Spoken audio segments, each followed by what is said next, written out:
ইমাম আহমদ ইবনে হাম্বল বলেছেন, আমি হাদিস সংগ্রহ করার জন্য মিশরে গেলাম। যাওয়ার পরে এমন শীতের রাত, এশার নামাজ পড়ে আমি যেই না মসজিদের বারান্দায় অপেক্ষা করছি, আজকে তো হাদিসটা আমি নিতে পারি নাই, আগামীকালকে হাদিসটা সংগ্রহ করে তারপরে যাব। শীতের রাত্রে কনকনা শীত, চিন্তা করছেন মসজিদে কোনো রকম রাতটা পার করে দেব। মসজিদের মধ্যে বসে আছেন, বসে বসে সকলের নামাজ পড়া যখন শেষ, মসজিদের মুয়াজ্জিন যখন দরজা লাগাইছে, লাগানোর সময় এসে বলতেছে, ও মুসাফির, এই মসজিদে মুসাফিরদের রাত্রে থাকার ব্যবস্থা নাই, আপনাকে মসজিদ থেকে বের হতে হবে।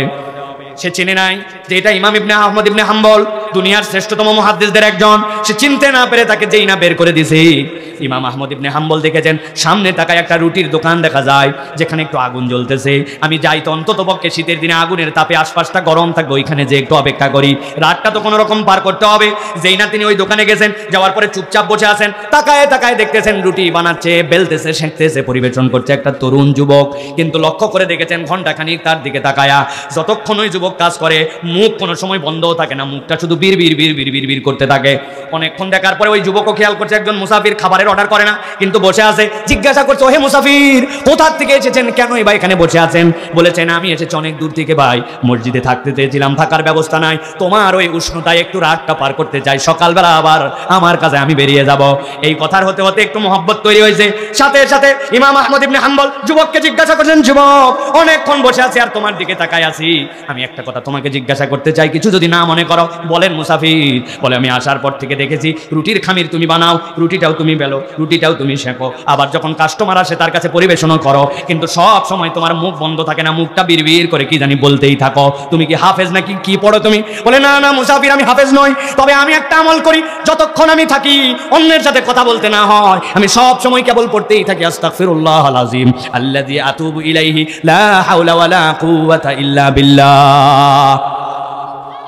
সাথে সাথে যুবক বলতেছে, মুসাফির জানেন আমি যে এই কথাটা বলি সবসময়, এটাতে আমার কি লাভ হয়? বলে, আমি কেমনে জানবো ভাই, জীবনের প্রথম তোমার সাথে দেখা, কেমনে জানবো? বলে, মুসাফির শুনেন, আমি যে এই আমলটা করি সব সময়, এই আমল করার দ্বারা রব্বুল আমিন আমাকে এমন একটা ইজ্জত দিয়েছেন, আমি আল্লাহর কাছে কোনো বিষয়ে যদি প্রার্থনা করি, কোনো বিষয়ে যদি আল্লাহর কাছে দোয়া করি, আল্লাহর কাছে দোয়া করতে দেরি, কবুল হতে এক মুহূর্ত দেরি হয় না। তবে মুসাফির একটু বাড়াবাড়ি করে ফেলছি, একটু বেশি বলে ফেলছি, একটা বিষয় তবে একটু ভিন্ন। কি বিষয়? বলে, তবে এতদিন পর্যন্ত যা দোয়া করেছি সব কবুল, কেবল আমার একটা দোয়া এখন পর্যন্ত কবুল হয় নাই। বলি, সব কবুল, একটা কবুল না? বিরাট ব্যাপার তো, কি কবুল না? বলে, আমার বাড়িতে একজন বৃদ্ধা মা আছেন, ওই মায়ের সেবা যত্ন আমাকে করতে হয়, খাওয়াতে হয়, ঔষধ দিতে হয়, ঘর থেকে বের করতে হয়, ঘরে দিয়ে আসতে হয়, এই জন্য আমি দূরের পথ সফর করতে পারি না। কিন্তু আমার মনের মধ্যে আল্লাহর কাছে বিরাট একটা দাবি দিয়ে রাখছি, আল্লাহ, তোমার যুগশ্রেষ্ঠ একজন মুহাদ্দিস আছেন যিনি মদিনায় থাকেন, তোমার হাদিসে নববীর খেদমত করেন, আল্লাহ জীবনে একবার অন্তত পক্ষে ইমাম ইবনে আহমদ ইবনে হাম্বলকে আমাকে দেখা করায়। ও মুসাফির শোনো রে ভাই, সব দোয়া কবুল হয়েছে বলছি, কিন্তু একটা দোয়া আমার কবুল হয় নাই। এই কথা শোনার সাথে সাথে আহমদ ইবনে হাম্বল দাঁড়ায় গেছেন, লাফ দিয়ে আল্লাহু আকবার বলে বলছেন, যুবক, তোমার কথার ব্যাপারে আমার কিছু সন্দেহ মানুষ মাত্র হয়, কিন্তু এখন আর কোনো সন্দেহ নাই যে তোমার সব দোয়া কবুল হয়। যুবক বলে, কেমনে আপনি বুঝলেন? বলে, শোনো, তুমি এতদিন পর্যন্ত যা দোয়া করছো সব কবুল, আর আল্লাহর কাছে বলেছো, আল্লাহ একবার মদিনায় নিয়ে আমাকে আহমদ ইবনে হাম্বলকে দেখায়ো, কিন্তু আল্লাহ তোমাকে এত পছন্দ করেন, এমন কবুল করেছেন, এই শীতের রাত্রে আল্লাহ তোমার দোয়া কবুল করে আহমদ ইবনে হাম্বলকে তোমার রুটির দোকানে হাজির করছে। মুস্তাজাবুদ দাওয়া, দোয়া করলেই কবুল হয়। কত কথা বলে, কত গল্প মারে, আজে বাজে কথা বলে, সুযোগ পাইলে ফালতু আলাপ করে, গান শুনি, কিন্তু মুখ দিয়ে আস্তাগফিরুল্লাহাল আযীম আল্লাযী আতুবু ইলাইহি। মেশিন চালাচ্ছি, কাজ করতেছি, আয়রন করতেছি, বাড়ির থেকে বেরিয়ে গেছি, ফিরতেছি, যেদিকেই আপনার চিন্তা থাক, জবটা যদি আপনার মুখের মধ্যেই তাসবিহগুলা থাকে, আল্লাহর কাছে বান্দাটা জাকিরিন হিসাবে লেখা হয়, আর আল্লাহর বান্দা এরপরে দোয়া করে, দোয়া করার সাথে সাথে বান্দার দোয়া কবুল হয়। এদেরকে ঠাসে ধরে যদি জিজ্ঞাসা করেন, এই গোসলের ফরজ কয়টা? পিকআপ নিয়ে বলবে কমন পড়ছে। কয়টা? বলে 3টা। বলে, কি ঠিক করে বল? বলছে, হুজুর জানা আছে লুঙ্গি, বদনা, গামছা। এই পার্টির লোক নাই ভাই? বিরাট ভাব, জামা কাপড় চলাফেরা দেখলে মনে হবে দুনিয়ার সব জানে, কিন্তু মুরব্বীরে ঠাইসে ধরতে নাই। মুরব্বী, নামাজের ভিতরে কয় ফরজ আর বাইরে কয় ফরজ? বলছে, ইমাম সাহেব জানে। ইমাম সাহেব জানলে আপনার কি লাভ? আপনি জানেন কিনা? বলতেছে, তোর আব্বার বিয়ে খাইছে, আমি বেয়াদবি করতেছিস আমার সাথে। আছে কিনা ভাই? যুবকরা আমাদেরকে মাঝে মাঝে ওয়াজ করে ভাই, একটা ওয়াজ আমাদেরকে যুবকরা করে, আমি করব? বলে, হুজুর এত দূরে দূরে মাইক দিছেন, প্যান্ডেলেই এসে ওয়াজ শোনা লাগবে, আর কি এমন কারণ আছে? দূর থেকে তো আমি শুনতেছি। আছে না ভাই? ওয়াজটা ভালো না ভাই? ভালো, ওয়াজ ভালো, কিন্তু দেখেন এই ভালোর সাথে আমার যুক্তির সাথে আপনার যুক্তি মেলে কিনা। এই যে মোবাইল, এই মোবাইলে আমরা দুইভাবে ইন্টারনেট ব্যবহার করি। কয়ভাবে? একটা হচ্ছে ওয়াইফাই ডাটা, আর একটা হচ্ছে সেলফ ডাটা। কি ডাটা? ওই যে ওই মুরব্বী দাড়ি পাকা হ হ করতেছে, উনার কি এই ফোন? যুবকরা বলো, ডাটা কয় ধরনের? একটা ওয়াইফাই আর একটা সেলফ ডাটা। এখন আপনার বাড়িতে একটা ওয়াইফাই রাউটার আছে, ওই রাউটারের পাসওয়ার্ড আপনার জানা আছে, আপনার মোবাইল যেটা ওই মোবাইলের সাথে ওটার কানেকশন করা আছে, কিন্তু আপনি আপনার বাড়ির থেকে যে গার্মেন্টসে যে প্রতিষ্ঠানে যে জায়গায় জব করেন ওইটার দূরত্ব হচ্ছে 0.5 কিলোমিটার, ওটার দূরত্ব হচ্ছে 1 কিলোমিটার। আপনি 1 কিলোমিটার দূরে গেছেন, বুঝে থাকলে বলবেন যে আপনার রাউটারের রেঞ্জ হচ্ছে 200 মিটার, 250 মিটার, 500 মিটার। 1 কিলোমিটার দূরে আপনার রাউটারের পাসওয়ার্ড টাসওয়ার্ড সব জানা থাকলেও আপনার মোবাইলে কি রাউটার থেকে কানেকশন পাবে? যারা বললেন না তাদেরগুলো পাবে? পাবে? প্রিয় ভাইয়েরা ভালো করে বোঝেন, আপনি ওয়াজ শোনেন, আপনি ইউটিউবে ওয়াজ শোনেন, আপনি দিনের কথা দূর থেকে শোনেন, সবগুলাই শুনতে পারেন, কিন্তু যখন যেখানে মজমা কায়েম হয়, মাজালিসুজ জিকির হয়, ওই মাহফিলের মজমাটুকু, ওই প্যান্ডেলটুকু, ওই এলাকাটুকু আল্লাহ রাব্বুল আলামিনের রহমতের ওয়াইফাই জোন। আল্লাহ একদল ফেরেশতা পাঠান, ওই ফেরেশতারা মজমায় যারা হাজির হয় আল্লাহর কাছে তাদের জন্য ক্ষমা চায়। অতএব আপনি যেরকম ওয়াইফাইয়ের নেটওয়ার্কের বাইরে থাকলে কানেকশন পাবেন না, ওয়াজ শুনতে পারেন, কিন্তু এইখানে না আসলে আল্লাহ রাব্বুল আলামিনের মাজালিসুজ জিকিরে সরাসরি শরীক হওয়ার এবং আল্লাহর ফেরেশতাদের দোয়া আপনার কপালে জুটবে না। আমার আল্লাহ রাব্বুল আলামিন বলছেন, ভালো করে বোঝো, ইয়া আইয়ুহান নাস কদ জাআতকুম মাওয়াযাতুম মির রাব্বিকুম ওয়া শিফাউল লিমা ফিস সুদুরি ওয়া হুদাও ওয়া রাহমাতুল লিল মুমিনিন। এই দুনিয়ার মানুষ, আমি রব্বুল আমিন বললাম, নবী আপনি জানাই দেন, ইযা সালুহাত সালুহাল জাসাদু কুল্লু ওয়া ইযা ফাসাদাত ফাসাদাল জাসাদু কুল্লু। তুমি দেখতে যেমনই হও না কেন, তোমার অন্তর যদি ঠিক না হয় আল্লাহর কাছে তোমার কোনো দাম নাই। আর তোমার বাহিরের অবস্থা যেমনই হোক না কেন, আল্লাহর কাছে যদি একবার অন্তর ঠিক করে যেতে পারো, আমি আল্লাহ বললাম এইটাই তোমার জান্নাতের জন্য যাওয়ার সার্টিফিকেট হবে। আর জান্নাতে যাওয়ার এই সার্টিফিকেট অর্জন করার জন্য আল্লাহ বলছেন কোরআন ছাড়া আর কোনো বিকল্প নাই। এই কোরআনটা হচ্ছে তোমার জন্য গাইডেন্স, কোরআনটা হচ্ছে তোমার জন্য হুদা। এখানে হুদা শব্দ শোনেন নাই, এরকম একজনও নাই, কিন্তু হুদা মানে কি হৃদয়ের মধ্যে আমরা ধারণ করি না। দুইটা উদাহরণ দিব, সারা জীবন হৃদয়ের মধ্যে ঢুকায় রাখবেন, কোরআন আপনাকে কি করতে পারে আপনি তাহলে বুঝতে পারবেন। হুদার একটা অর্থ হচ্ছে হুদা আপনার জন্য আলো, হুদা আপনার জন্য নূর, কোরআন আপনার জন্য আল্লাহর পক্ষ থেকে একটা নূর। যারা এখানে বয়স্ক আছেন, মুরব্বী, অধিকাংশই তরুণ। আগে যখন আমাদের গ্রামের বাড়িগুলা ছিল, আগে যখন আমাদের প্রথম দিকে বিদ্যুৎ বাড়িতে যাইতো, তখন এখনকার মতো অটোমেন সুইচ ছিল না, তখন বাড়ির কোনো একটা কাট আউট থাকতো, চীনামাটির কাটাউট বড় বড় বাড়ির কোনার মধ্যে লাগানো থাকতো, ঠিক কিনা? হঠাৎ করে দেখে নিজের বাড়িতে বিদ্যুৎ নাই, আশপাশের সব বাড়িতে কারেন্ট। কি ব্যাপার? সাথে সাথে চেক করো তো, কাটাউট মনে হয় কেটে গেছে। দৌড়ায় উঠে যায়, খুলছে, খোলার পরে দেখে হ্যাঁ যা ভাবছিলাম তাই, মধ্যে থেকে তো কাটাউটের লাইন নাই। সাথে সাথে বাড়ির মধ্যে তার ছিল, তার অল্প একটু নিয়ে আসে, দাঁত দিছিলে, এইবার ওপার লাগাই এবার ব্যাটারে ডাক দিয়ে বলছে, ব্যাটারি দেখায় কাটাউট কিন্তু ওই কোনার মধ্যে অন্ধকার, ওই জায়গায় লাগানো লাগবে, তুই এই জায়গায় টর্চ ধরে থাকবে। যদি এলোমেলো হয়ে যায় আর কাট আউট লাগাতে যায়, যদি নখটা ভিতরে ঢুকে যায় তাহলে কিন্তু খবর আছে, ঠিক না? ওই পোলারে দায়িত্ব দিছে, তুই এখন ধরে থাকবি টর্চটা। ও যেই না টর্চটা উপর দিকে ধরে আছে, বাপ গেছে কাট আউট লাগানোর জন্য। এখন যখন টর্চ ধরছে, টর্চের আলো দেখে ঘরের যত মশা ছিল সবগুলো আলোর দিকে আসছে। একটা মশা উঠতে উঠতে আসে, ওই ছেলের হাতের মধ্যে ভোঁ করে কামড় দিছে। চিন্তা করছে, ব্যাককল, আমার এত সজাগ দৃষ্টির পরে তুই আমার হাতে কামড় দিছি, বাম হাত তো ফিরি। এক চোট নিয়ে ধাস করে দিছে বাড়ি, মশা মরে গেছে কিন্তু লাইট গেছে নড়ে। বাপ গেছে কাট আউট লাগাতে, বাপ তো চিল্লায় উঠছে, ব্যাককল, তো বলছি টর্চ ধরে রাখতে সোজা, আর তুই নড়াস কেন? কয় আব্বা মশা। কই বেয়াদব, এক মশা কামড় দিলে তোর এমন কি হবে, কিন্তু আমার যদি নোকের মধ্যে যায় কি বিপদ। কথা ঠিক কিনা?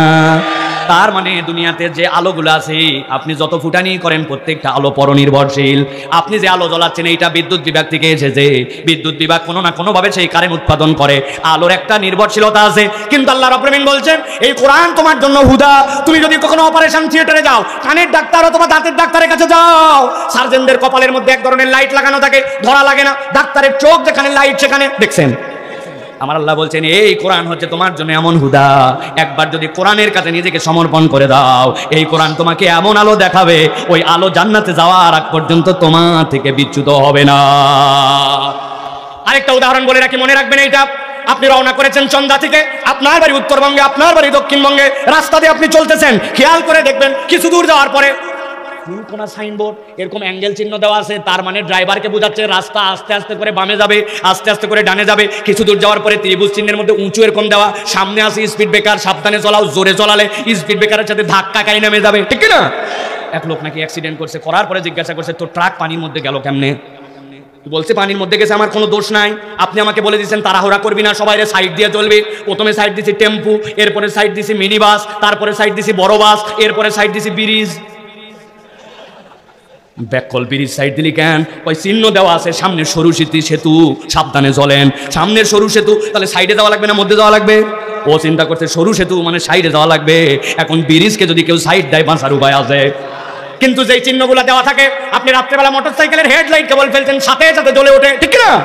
বুঝে থাকলে বলো তো যুবক, ওর ভিতরে কি আলো ঢুকানো আছে? না, ওইটা একটা রিফ্লেক্টর স্টিকার। ওইটার মধ্যে যেই প্রতীকের প্রয়োজন পড়বে, যেই না মোটরসাইকেলের আলো পড়বে অথবা হেডলাইটের আলো পড়বে, রাস্তা তাকে ইন্ডিকেট করে দিবে, ডানে যাবে না বামে যাবে। আল্লাহ বলছেন বান্দা একবার বুঝ কর, এই কোরআন তোর জন্য হুদা। তোকে কত দূর পর্যন্ত যেতে হবে, কোথায় যে থেমে যেতে হবে, কোন কথা বলতে পারিস, কোন সম্পর্ক রাখতে পারিস, কার পক্ষে স্লোগান দিতে পারিস, কাকে স্লোগান বিবর্জন করে দিতে পারিস। আল্লাহ বলতেছেন আমি রব্বুল আমিন কোরআনের মধ্যে তোর জন্যই হুদা দিলাম। আর আমি রব্বুল আমিন জানায় রাখলাম ও রাহমাতুল লিল মুমিনিন, এই কোরআন হচ্ছে ইমানদারদের জন্য রহমত। এই দুনিয়াতেও তার জন্য রহমত, কবরেও তার জন্য রহমত, ওই মিজানের পাল্লাতেও তার জন্য রহমত। আমার নবী বলছেন আল্লাহ কোরআনকে এমন পাওয়ার দিবেন, কোরআন বান্দার হয়ে আল্লাহর সাথে ঝগড়া লাগাই দিবে, আল্লাহ এই অনুমতি তাকে দিবেন। বান্দাকে জান্নাতে ঢুকানোর পরে এরপরে কোরআন তার থেকে বিচ্ছিন্ন হবে। তারা নানান সময় নানান নাম নিয়ে আমাদের মাঝে আসতেছে, কিন্তু সবচেয়ে সেন্সিটিভ যেটা, সেটি হচ্ছে আপনারা দেখেছেন যে আমাদের চট্টগ্রামে আমাদের একজন মুসলিম আইনজীবীকে সেখানে নির্মমভাবে হত্যা করা হয়েছে। আমরা মুসলমানরা বলেছি চট্টগ্রামের মানুষ যদি রাগ করে সবাই থুতু ফেলে দিত, অথবা চট্টগ্রামে যত মুসলমান সবাই মিলে যদি ইচ্ছা করে প্রস্রাব করে দিত, তাহলে এই সকল চক্রান্তকারী এবং তাদের বীজ ভেসে চলে যেত। কিন্তু আমরা তাদেরকে শান্ত থাকতে বলেছি। আমরা বলেছি বিচার এখন সরকারের কোর্টে, আপনি ঠিকঠাক মতো ইনসাফ মতো বিচার করেন, কেননা 16-17 কোটি মুসলমান রেফারির ভূমিকায় আপনাদেরকে দেখতেছে।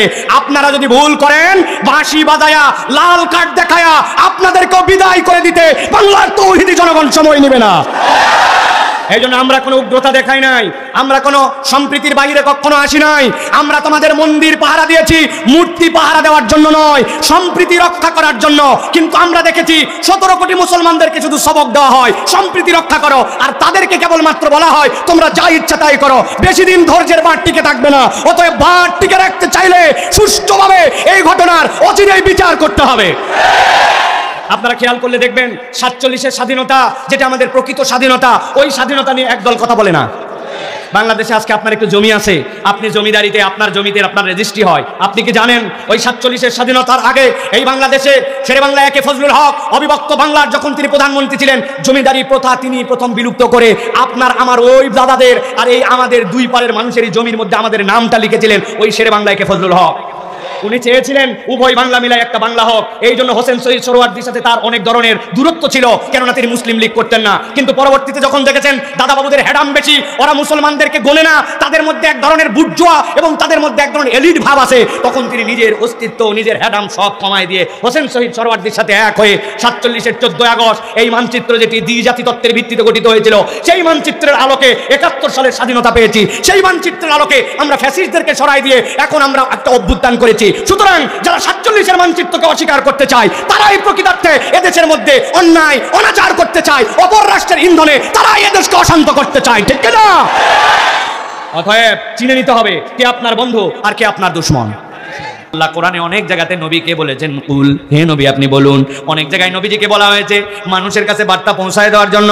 কিন্তু রব্বুল আমিন এই জায়গাতে কেন ওয়াতলু বললেন, আপনি তেলাওয়াত করলেন কেন বললেন? মুফাসসিররা ব্যাখ্যা করছেন ইব্রাহিম আলাইহিস সালাম আর ইসমাঈল আলাইহিস সালাম মিলে যখন খানায় কাবা নির্মাণ করলেন, খানায় কাবা নির্মাণ করার পরে ইব্রাহিম আলাইহিস সালাম আল্লাহর কাছে দোয়া করলেন, ওয়া ইয ইয়ারফাউ ইব্রাহিমুল কওয়াইদা মিনাল বাইতি ওয়া ইসমাঈল রব্বানা তাকাব্বাল মিন্না ইন্নাকা আনতাস সামিউল আলিম। আয় রব, আমি আর ইসমাঈল মিলে খানায় কাবার দাঁড় করিয়েছি, আপনি এটাকে কবুল করে নেন। মুফাসসিররা বলছেন আল্লাহর কাছে এইটুকু বলেছেন, কিন্তু আল্লাহ রাব্বুল আমিন ইব্রাহিম আলাইহিস সালামের অন্তরে এমন নিয়ামত ঢেলে দিলেন, ওইটার কারণে ইব্রাহিম আলাইহিস সালাম এমন একটা দোয়া করলেন, আল্লাহর ঘর টিকে থাকবে এমনি এমনি নয়, আল্লাহর ঘর টিকে থাকার জন্য আল্লাহ একটা পদ্ধতি দান করলেন। আল্লাহ নবী ইব্রাহিম আলাইহিস সালাম আল্লাহর কাছে দোয়া করলেন, রব্বানা ওয়াবাস ফীহিম রাসূলাম মিনহুম ইয়াতলু আলাইহিম আয়াতিক। আয় আল্লাহ, আমি আপনার কাছে দোয়া করি আমার উম্মতের মধ্যে থেকে, আমার সন্তানদের মধ্যে থেকে এমন নবী আপনি সেখানে প্রেরণ করেন যেই নবীর কমসে কম 4টা গুণ হবে, ইয়াতলু আলাইহিম আয়াতিকা ওয়া ইউযাক্কিহিম ওয়া ইউআল্লিমুহুমুল কিতাবা ওয়াল হিকমা। 1 নম্বর আপনার আয়াতগুলা তাদের কাছে তেলাওয়াত করবে। আল্লাহ নবী সাল্লাল্লাহু আলাইহি ওয়াসাল্লাম বলছেন, আমার উম্মত জেনে রাখো, আমি মুহাম্মদ মুস্তাফা সাল্লাল্লাহু আলাইহি ওয়াসাল্লাম দুনিয়াতে এসেছি অনেক অনেক হাজার বছর আগে আমার পিতা ইব্রাহিম আলাইহিস সালাম দোয়া করেছিলেন। আল্লাহ ইব্রাহিম আলাইহিস সালামের দোয়ার বদৌলতে দুনিয়ার বুকে আমাকে পয়গম্বর হিসাবে প্রেরণ করেছেন। আমি ইব্রাহিম আলাইহিস সালামের দোয়ার ফসল। সুবহানাল্লাহ। আমাদের মধ্যে অনেকের আছে চিন্তা করি এই লোকের জন্য দোয়া করলে কি হবে, এই দোয়াটা আমি করব কি করব না। আল্লাহ আপনার চিন্তার মধ্যে যত বড়ত্ব রাখে তত বড় দোয়াটা আপনি করে দেন। আজকে আপনার দোয়া হয়তো কবুল হয় নাই, আপনি দেখে দিতে পারেন নাই, কিন্তু আল্লাহ আপনার দোয়া কবুল করে আপনার 50 প্রজন্ম পরেও এমন হয়তো নিয়ামত দিবে, আপনি কিয়ামতের ময়দানে জান্নাতে যেয়ে বুঝতে পারবেন যে আপনার দোয়ার ফজলে আল্লাহ এই নিয়ামতটা অমুক বান্দাকে দিয়েছিল। এই জন্য দোয়া করতে হিংসা করা যাবে না। আপনার কাছে যতটুকু সুযোগ থাকবে অপরের জন্য দোয়া করবেন। আল্লাহ রাব্বুল আলামিন নবীকে বলছেন, গভীর মনোযোগ দেন, ওয়াতলু আলাইহিম, ও আমার হাবিব আপনি তাদের কাছে এই ঘটনাটা বলেন, নাবা আল্লাযী আতাইনাহু আয়াতিনা, আমি আল্লাহর পক্ষ থেকে তাদের কাছে আমার আয়াত দিয়েছিলাম। হযরত আব্দুল্লাহ ইবনে মাসউদ বলছেন, আল্লাহ রাব্বুল আলামিন কোন ব্যক্তির কথা নবীকে এখানে বলতে বলেছেন জানো নাকি? তিনি বলছেন, মুসা আলাইহিস সালামের কওমে এক লোক ছিল, লোকের নাম ছিল বালাম ইবনে আবার। আল্লাহর নবীকে ওই লোকের কথা বলতে বলা হয়েছে। হযরত আব্দুল্লাহ ইবনে আমর বলছেন, না, এখানে উমাইয়া ইবনে আবি সালতের কথা বলতে বলা হয়েছে। ইমাম ইবনে কাসির রাহমাতুল্লাহি আলাইহি বলছেন, লোকের কথা যাকেই বলতে বলা হোক, কিন্তু আল্লাহ এই জায়গাতে এমন 4টা দোষের কথা বলেছেন যেই 4টার কথা কিয়ামত পর্যন্ত যেই মানুষের জীবনে লেগে যাবে, আল্লাহ মূলত তাদের দীক্ষা দেওয়ার জন্য আল্লাহ রাব্বুল আলামিন এই কথা উল্লেখ করেছেন। হযরত আব্দুল্লাহ ইবনে মাসউদ বলছেন, হযরত মুসা আলাইহিস সালামের সময় একজন লোক ছিল যার নাম ছিল বালাম ইবনে আবার। এই লোকটার কোয়ালিটি ছিল, সে যখনই আল্লাহর কাছে যা দোয়া করত সাথে সাথে তার দোয়া কবুল হয়ে যেত। আল্লাহু আকবার। মুস্তাজাবুদ দাওয়া, দোয়া করলেই কবুল হয়। কত কথা বলি, কত গল্প মারি, আজে বাজে কথা বলি, সুযোগ পাইলে ফালতু আলাপ করি, গান শুনি, কিন্তু মুখ দিয়ে আস্তাগফিরুল্লাহাল আযীম আল্লাযী আতুবু ইলাইহি। মেশিন চালাচ্ছি, কাজ করতেছি, আয়রন করতেছি, বাড়ির থেকে বেরিয়ে গেছি, ফিরতেছি, যেদিকেই আপনার চিন্তা থাক, জবটা যদি আপনার মুখের মধ্যে এই তাসবিহগুলা থাকে, আল্লাহর কাছে বান্দাটা জাকিরিন হিসাবে লেখা হয়। আর আল্লাহর বান্দা এরপরে দোয়া করে, দোয়া করার সাথে সাথে বান্দার দোয়া কবুল হয়। হযরত আব্দুল্লাহ ইবনে মাসউদ বলতেছেন, মুসা আলাইহিস সালামের কওমে এরকম একজন লোক ছিল, দোয়া করলে কবুল হয়। মুসা আলাইহিস সালাম আসার পরে লোকজন আসলো তার কাছে, এসে বলতেছে, আমাদের কওমের মধ্যে একজন লোক আসছে, ঝামেলা তৈরি করতেছে, লোকের নাম মুসা। বালাম, তুমি ওর বিপক্ষে বদদোয়া করো, এই ঝামেলা আমরা রাখতে চাই না সমাজে। উনি বলতেছেন, তোমরা যে লোকের কথা বললাম আর যে কোয়ালিটির কথা বললো, হলেও হতে পারে নবী, আমি তার বিপক্ষে দোয়া করতে পারবো না। সাথে সাথে লোকজন বলছে, বালাম, তুমি মনে করছো আমাদের স্বার্থে তোমার কাছে আসি? জি না, আমরা তোমার স্বার্থে আসছি। কি স্বার্থ আমার? বলে, তোমার দোয়া কবুল হলে বলেই না আমরা তোমার কাছে আছি, হাদিয়া তোহফা দেই মিয়া। আর তোমার একই বনের মধ্যে যদি 2টা বাঘ হয়, মুসারও যদি দোয়া কবুল হয়, সে যদি পয়গম্বর হয়, তোমার কাছে কেউ আসবে নাকি? আর তোমার ভালোর জন্যই বলতে বদদোয়া করো। টোপ গিলে নিছে, নেওয়ার পরে দোয়া করে দিছে আল্লাহর কাছে, আল্লাহ মুসা এবং তার কওমকে তুমি ধ্বংস করে দাও। সাথে সাথে আল্লাহ রাব্বুল আলামিন ইলহাম করে দিয়েছেন তার অন্তরের মধ্যে, বালাম, নিজের মর্যাদা নিজে নষ্ট করে ফেললি, দুনিয়ায় যতদিন বেঁচে থাকবি আর কখনো তোর কোনো দোয়া কবুল করা হবে না। নবীকে আল্লাহ রাব্বুল আলামিন বলছেন, গভীর মনোযোগ, খেয়াল করে শুনেন, ওয়াতলু আলাইহিম নাবা আল্লাযী আতাইনাহু আয়াতিনা ফানসালাকা মিনহা ফাআতবাহু আশ-শাইতানু ফাকানা মিনাল গাওয়িন। আল্লাহ বলছেন, ওই লোকটা সাথে সাথে আল্লাহ রাব্বুল আলামিনের বিধান, আল্লাহর আয়াত জেনে বুঝে আল্লাহর আয়াত থেকে নিজের মুখকে ফিরাই নিল, নিজের মুখকে অন্যদিকে করে নিল। জিজ্ঞাসা করব, ও আল্লাহর আয়াতকে জেনে অস্বীকার করলো না না জেনে? কথা বলেন। আল্লাহর দয়া সে চিন্তা না বুঝেন নাই? ভালো করে একটু উদাহরণ দেই। ফানসালাকা মানে কি? আল্লাহর আয়াত থেকে আপনি কিভাবে সরে গেলেন, আল্লাহর নিদর্শন থেকে সরে গেলেন। আপনি ঈদের সময় বাড়িতে যাচ্ছেন, বাসের মধ্যে উঠছেন, উঠার পরে এমন ভিড়ের ভিড় বাসের মধ্যে, রড ধরে দাঁড়ায় আছেন, ডানি নড়া যায় না, বামে নড়া যায় না, পিছনে নড়া যায় না, এমনকি অনেক সময় কোমর চুলকানোও যায় না, আছে কি না? আসরের ওয়াক্ত হয়ে গেছে, চিন্তা করতেছে না, হারে একটু যদি বাস দাঁড়াতো, একটু যদি ওযু করতে পারতাম, একটু যদি সিজদা দেওয়ার জায়গা পেতাম, আসরের নামাজ পড়তাম, কিন্তু নড়ারই সুযোগ নাই। এই করতে করতে করতে করতে আপনার আসরের ওয়াক্ত পার হয়ে গেছে। বুঝে সুঝে উত্তর দিবেন, আপনি যে আসরের নামাজটা বাদ দিলেন, এইটাকে আপনি ইচ্ছায় না অনিচ্ছায়? অনিচ্ছায়। আমার ইচ্ছা ছিল কিন্তু আমি পারি নাই।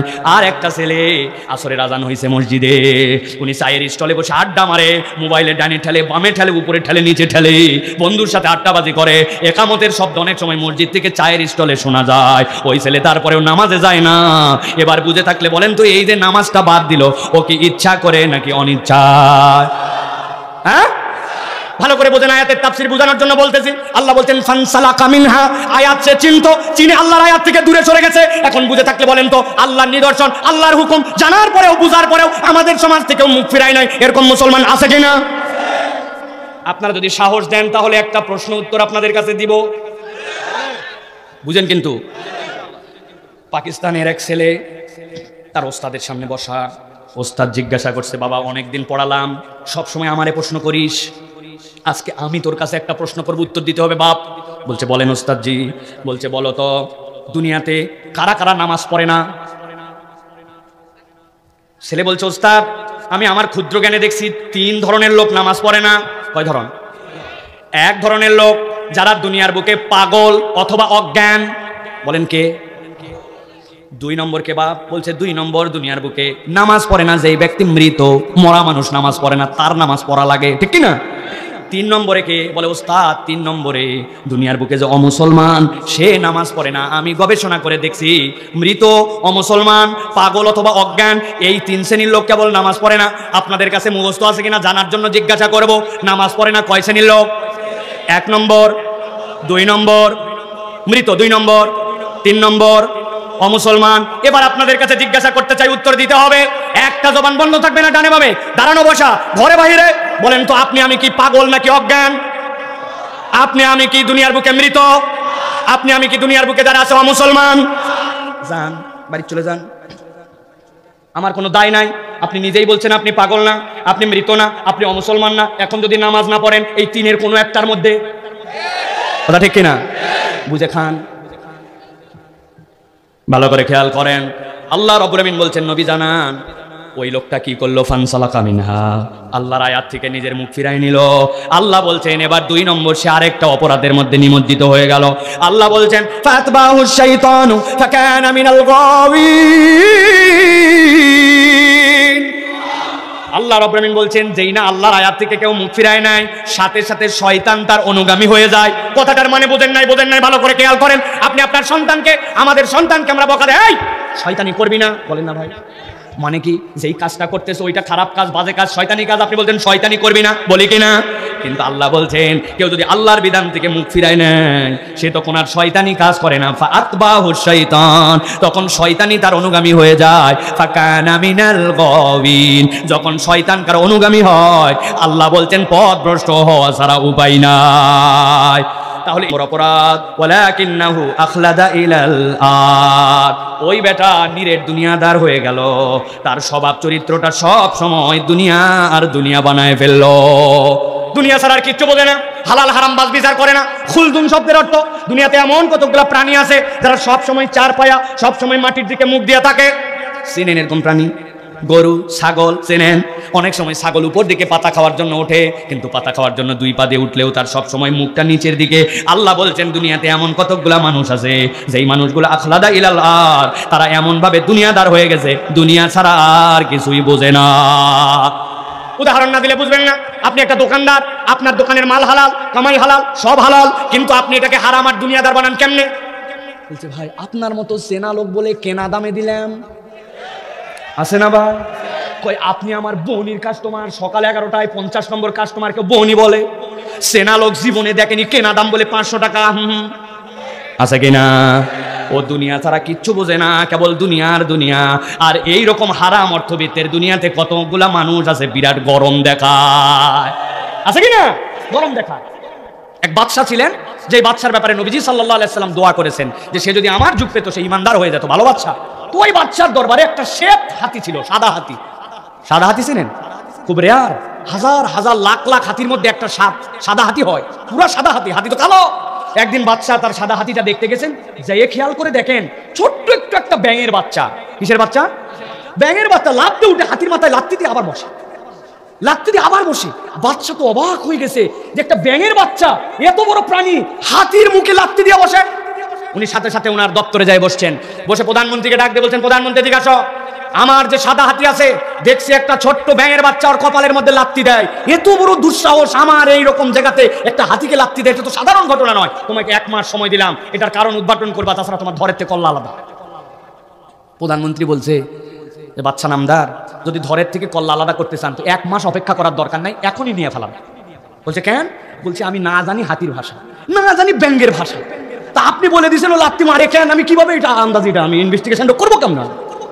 বাচ্চা বলছে যে শোনো, রাগ করো না, আমি অতিরিক্ত মেজাজ গরমে তোমাকে এই কথাটা বলছি, তবে ধরের থেকে কল্লা যাবে না, তবে আমার বিশ্বাস আমি যাকে প্রধানমন্ত্রী হিসাবে নিয়োগ দিছি ওইটা কাউয়া মার্কা না, ওটার মাথায় একটু বুদ্ধি আছে।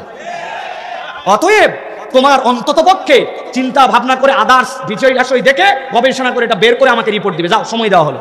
চিন্তা করছে এবার তাহলে চেষ্টা করে দেখি। প্রধানমন্ত্রী গেছে, যাই বলছে কোন জায়গায় হাতি আর কোন জায়গায় ব্যাঙ রে, যাই বলছে এই জায়গায় ব্যাঙ, ব্যাঙ কোন জায়গায় থাকে খুঁজে দেখছে যে ব্যাঙের ছোট্ট একটা গর্ত, খেয়াল করে দেখছে গর্তটা এত ছোট যে ব্যাঙ সিধা হয়ে ঢুকে ভিতর দিয়ে আবার উল্টা হয়ে যে বের হবে উপায় নাই, এই জন্য ব্যাঙের গর্ত ছোট ও ব্যাগ গিয়ারে ভিতরে ঢুকে, মানে পিছনে দিয়েই ঢুকে বসে, আবার যখন বের হওয়া লাগবে সিধা বের হয়। তো ভালো কথা, তাহলে গর্তের মাপও বোঝা গেছে, ব্যাঙের আকারও বোঝা গেছে, কয়বার ব্যাঙটা সরাতো, ব্যাঙ সরাইছে, ব্যাঙ সরাইয়া দেখে পুরাতন আমলে, সেই সকল সুলতানি আমলে মানুষের এরকম শুকনা টাকা ছিল না, আগে মানুষের পয়সা ছিল, আর পয়সার মধ্যে একটু ফুটা থাকতো, ব্রিটিশের ফুটা পয়সা দেখছেন না, ওই রকম একটা পয়সা ব্যাঙের গর্তের মধ্যে রাখা আছে। ব্যাঙ যখন ব্যাগ গিয়ারে ঢুকে ব্যাঙের পাছাটা পয়সার উপরে পড়ে।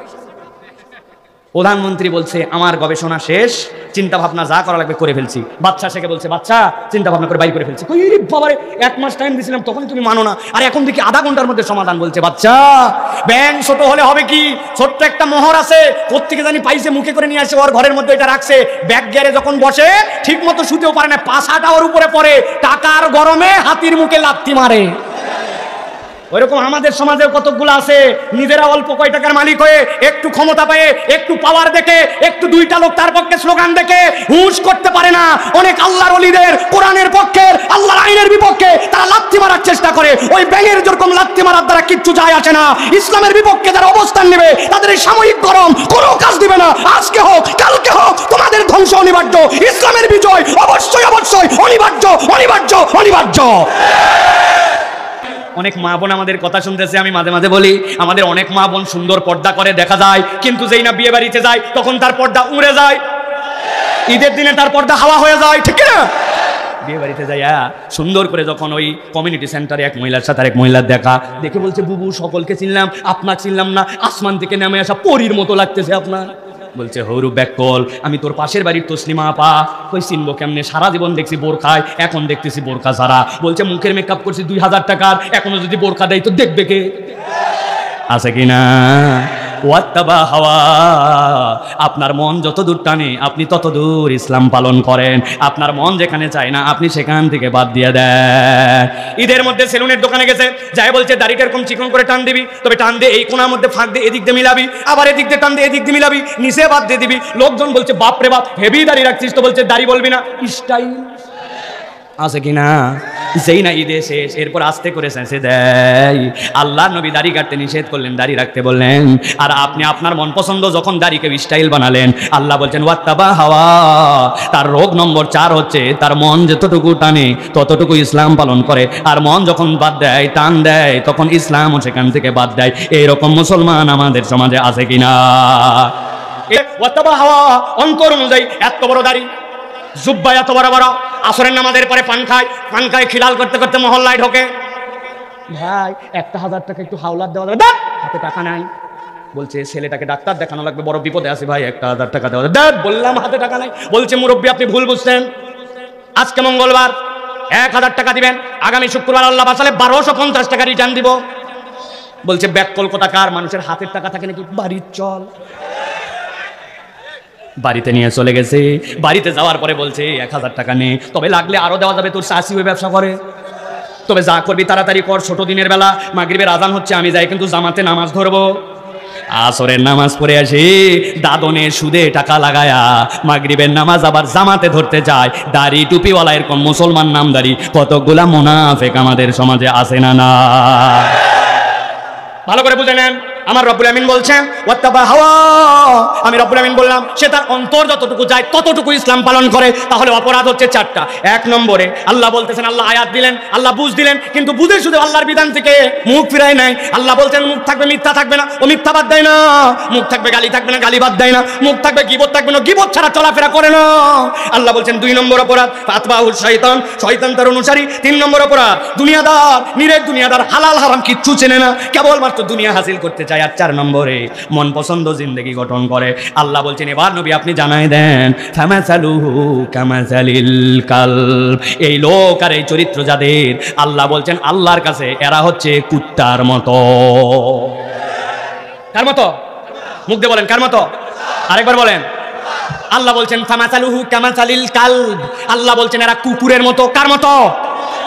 জিজ্ঞাসা থাকবে হুজুর নিশ্চয় কুত্তা বিরাট খারাপ প্রাণী না, বিরাট বড় বাজে প্রাণী, বিরাট বড় নাপাক প্রাণী, এই জন্য আল্লাহ কুত্তার মতো বলছেন। জি না, অনেক মানুষের থেকে কুত্তার স্বভাব চরিত্রে কৃতজ্ঞ। আপনি ঠিক বললেও ঠিক, না বললেও ঠিক। আমি চা খেতে বসছি আমার মহল্লার দোকানে, আমার হাতে চা, চিন্তা করছি উপর থেকে ঝুলন্ত বিস্কুট একটা আছে, দেখি এনার্জি বিস্কুট, বললাম এটা বিস্কুট দাও। বিস্কুটের প্যাকেটের দাম 5 টাকা। কয় পিস থাকে?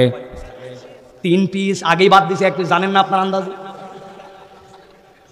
প্যাকেট খুলছি, প্যাকেট খোলার পরে বিস্কুটটা বের করে চায়ের মধ্যে সুবাই খাওয়ার অভ্যাস। যেই না চায়ে সুবাইছি সাথে সাথে এক লোক কোথার উদয় হয়ে যায়, আরে সাইফুল্লাহ ভাই এই মহল্লায় আপনি? আসসালামু আলাইকুম। অবাক হয়ে গেছে যে সাইফুল্লাহ ভাই রাস্তার পাশে দোকানে বসে চা খাচ্ছে, এই হুজুর আমার সিনা মোবাইলে থাকে, বাড়ায় গেছে। আমি বললাম ওয়ালাইকুম আসসালাম ভাই, এই মহল্লায় তো আমার বাড়ি। এই যে তার সাথে 5-7-10 সেকেন্ড গেছে, চায়ের মধ্যে যে টুবানো ছিল আমার বিস্কুট, উঠায় মুখে দিব, অ্যাক্সিডেন্ট। বিস্কুট দেখে নিচে পড়ে গেছে, বিস্কুট পরে কেবল গোড়াটুকু আমার হাতে, মনের দুঃখে মুখে দিয়েছে ওইটুকু। আর এদিকে বিস্কুট যে পড়ছে, দূরে ছিল এক কুত্তা, কুত্তা কোথা থেকে জানো আসছে, আইসের সাথে সাথে বিস্কুট দেখে আমার পায়ের গোড়ায় 2-3 বার দিবা টান দিতেই নাই, ঘটনা শেষ। পরের দিন আবার চা খেতে আসছে ওই জায়গায়, যেই না চা খেতে বসছি, চা খেতে বসার পরে দেখি একটা কুকুর কোথা থেকে জানি লেজ ডাউন দিয়া মাথা নিচু করে এরকম করতে করতে আমার সামনে এরকম করে। আমি দোকানদারকে বললাম ভারী ডিস্টার্ব তো ভাই, আমি নামাজের নিয়তে বাড়াইছি, এখন কি না কোন জায়গা থেকে আইছে, গা বেদা বেদা লাগে, দেখি এটা আমাকে ডিস্টার্ব করে। বলে হুজুর ডিস্টার্ব করে না, গতকালকে আপনি তারে যে বিস্কুট খাওয়াইছিলেন ওই বিস্কুট খাওয়ানোর কৃতজ্ঞতা জানাতে আসছে। আমি বললাম কোথায় আমি গতকালকে বিস্কুট খাওয়াইছি? আমি তো বিস্কুট খাওয়াই নাই, আমার হাতের থেকে অনিচ্ছায় একটা বিস্কুট পড়ে গিয়েছিল, ওইটা চেটে চেটে খাইছে। আর ওইটার কৃতজ্ঞতা জানানোর জন্য পরের দিনও মাথা নিচু করে লেজ নিচু করে নড়াচড়া করে। আর দুনিয়ায় এমন কতকগুলা মানুষ আছে, আপনি তার বিপদের সময় উপকার করছেন, সাধ্যমতো হাওলাত দিয়েছেন, আপনি তার বিপদে আপদে বন্ধু ভাবছেন, কিন্তু সুযোগ পাইলেই কৃতজ্ঞতা তো দূরের কথা, সুযোগ পাইলেই উল্টা আপনাকে আমাকে বাঁশ দেয়।